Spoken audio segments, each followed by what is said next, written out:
So இப்போ integrated development environment பற்றி பார்க்கலாம். அப்ளிகேஷன்ஸ்குள்ளார ப்ரோக்ராமிங்குள்ளார அஞ்சுதா அப்படின்ற பேரில் இருக்கும். சர்வரில் அஞ்சுதான்ற பேரில் இருக்கும். தின் கிளைண்ட்டில் ஐடின்ற பேரில் இருக்கும். ஐடின்னா ஸ்டூடெண்ட்ஸ்க்கு ஈஸியாக இருக்கும் அதுக்காக. ஸோ இதை கிளிக் பண்ண உடனே இதில் வந்து ஆக்ஷன்ஸ் அண்ட் ரீசெண்ட் ப்ராஜெக்ட்ஸ் அப்படின்னு 2 லிங்க் இருக்கும். ஆக்ஷன்ஸ்னால் you can create a new project. ரீசெண்ட்னா ஆல்ரெடி இப்போ நம்ம ப்ராஜெக்ட் பண்ணிகிட்டே இருக்கோம் அப்படின்னா அந்த ப்ராஜெக்டை எகெயின் ஓப்பன் பண்ணி கண்டினியூ பண்ணலாம். ஸோ இப்போ நம்ம ஆக்ஷன்ஸ் போகலாம். ஆக்ஷன்ஸில் create a new project click பண்ணுறேன். ஸோ ஐடியில் இந்த அஞ்சுதா யூஸ் பண்ணி we can do projects, we can do programming for C, C++, Java, JavaScript and Python. So C பண்ணும்போது இதுக்கு கீழே ஒன்று as a டேபாக இருக்கும். ஜஸ்ட் கிளிக் பண்ணி பாருங்கள். கிளிக் பண்ணும்போது சியை கிளிக் பண்ணும்போது இதுக்குள்ளே நிறைய ஆப்ஷன்ஸ் இருக்கும். லைப்ரரியாக க்ரியேட் பண்ண போகிறோமா, இல்லை ஜெனரிக் சாஃப்ட்வேராக க்ரியேட் பண்ண போகிறோமா, ஜெனரிக் ப்ரோக்ராமிங்காக பண்ண போகிறோமா அப்படின்றது. இப்போ ஃபார் எக்ஸாம்பிள் சி பண்ணுறோன்னா ஜெனரிக் இஸ் பெஸ்ட். அதே மாதிரி இப்போ C++ பண்ண போகிறோம் அப்படின்னா ஒரு ஜெனரிக் C++ சூஸ் பண்ணிக்கலாம். சூஸ் பண்ணிவிட்டு ஜஸ்ட் நெக்ஸ்ட் கொடுங்க, இல்லைனா ஜஸ்ட் என்ட்ரு கொடுத்தாலும் நெக்ஸ்ட் போகும். இப்போது ப்ராஜெக்ட் நேம் சூஸ் பண்ணணும். ப்ராஜெக்ட் நேம் வந்து ப்ராப்பராக ஃபார் எக்ஸாம்பிள் உங்கள் பர்டிகுலர் கிளாஸோட அந்த ப்ராஜெக்ட் கிளாஸ் ஏ 10th ஏவோட ப்ராஜெக்ட் இல்லை 10B ப்ராஜெக்ட் அப்படின்னு வச்சுக்கோங்க. பியோட சிபிபி ப்ராஜெக்ட். சார் நெக்ஸ்ட் போகிறேன். ஆத்தர் நேம் கூட if you want you can change it.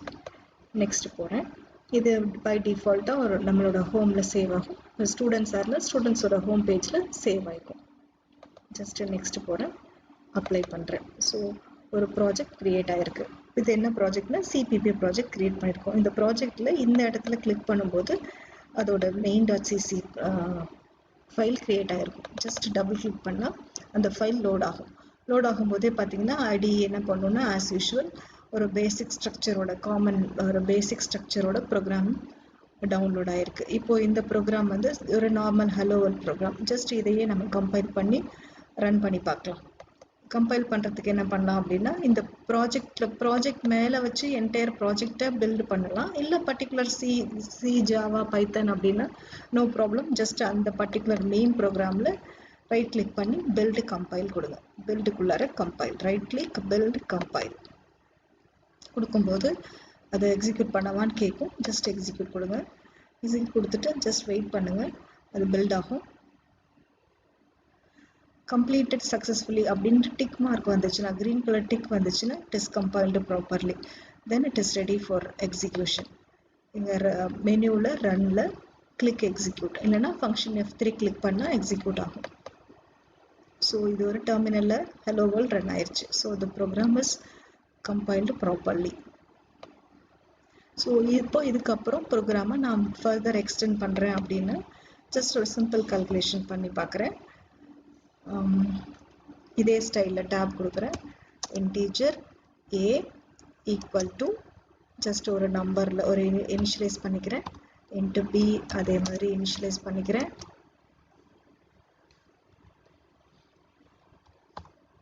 Into c இல்லை நான் என்ன பண்ண போகிறேன்னா ஒரு ஸ்மால் கால்குலேஷன் பண்ணுறேன். இது ரெண்டுத்தையும் சம் பண்ணிக்கிறேன். ஸோ இப்போ என்னோட அவுட்புட்டில் I am getting the result.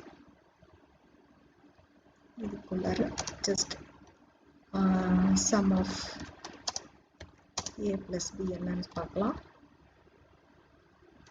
Equal to இப்போ இங்கே we need the result. So நான் இங்கே c போடுறேன். ஜஸ்ட் ஸ்பேஸ் கொடுத்துட்டு அப்படியே ப்ரோக்ராம் ரெடி ஆகிடுச்சு. ஸோ நான் சேவ் பண்ணுறேன், கம்பைல் பண்ணுறேன். ஏதாவது ப்ராப்ளம் ஏதாவது எரர் இருக்கா இல்லை என்ன எப்படி கம்பைல் ஆகுதுன்னு பார்க்கலாம். So there is error. இது என்ன சொல்லுதுனாக்கா எரர் எக்ஸ்பெக்டட் செமிகோலன் பிஃபோர் எஸ்டிடின்னு சொல்லுது. So I am putting semicolon before STD. Again save பண்ணுறேன், எகெயின் கம்பைல் பண்ணுறேன். Right click build compile. So again address வந்து ஓவர்லோட் ஆகுது, ஃபங்க்ஷன் ஓவர்லோடட் எரர். ஸோ நான் என்ன பண்ணுறேன் அப்படின்னா again just removing these things. So again compile பண்ணுறேன், sorry save பண்ணுறேன், கம்பைல் பண்ணுறேன். So this is completed successfully.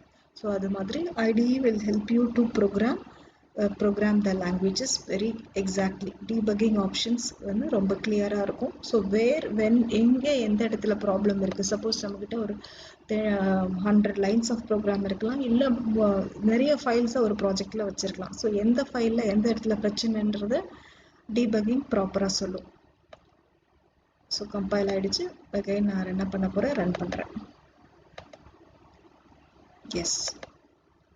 So my result is a plus b equal to 30. So இது மாதிரி programs extend பண்ணி programming பண்ணலாம். So அதே மாதிரி C பண்ற மாதிரியே Java project create பண்ணலாம், Python project create பண்ணலாம். So ஒரு project-லையும் so இதே project-ல suppose if you want to add a header file, import header file, நிறைய header files create பண்ணி அதை import பண்ற மாதிரி situations இருக்கும் ஒரு programming-ல. So அப்ப என்ன பண்ணலாம்னா இந்த இடத்துல right click பண்ணி add new file கொடுக்கலாம், add new source file. இல்ல இங்க file குள்ளார fileல the same ஆனா but cursor should be in your project place. the projectல cursor வச்சிட்டு அதுக்கப்புறம் new and file இப்படி create பண்ணா அந்த இடத்துல இன்னொரு ஃபைலா create ஆகும். அந்த ஃபைல header ஃபைலாவா இல்ல normal C ஃபைலாவா C ஃபைல் அப்படியான்றதை டிசைட் பண்ணிக்கலாம். அதுக்கப்புறம் அந்த ஃபைல you can do your coding and again compile your entire project, then you can run it. இதுல projects வந்து நிறைய projects save பண்ணி வச்சுக்கலாம். So already this project is saved as class 10b னு save பண்ணிருக்கோம். just நான் இப்ப close பண்றேன். save பண்ணதுக்கு அப்புறம் close பண்றேன். so I'll open it, close பண்ணிட்டு close this project. so again திருப்பி மறுபடியும் next demo இல்ல next sessionல I want to create a same project அப்படினா recently open project, recent projects போயிட்டு just drag down and you can select your own project. just enter பண்ணீங்கன்னா it will open your project. so class 10b ல again I'll continue for my programming. so this is the advantage of integrated development environment.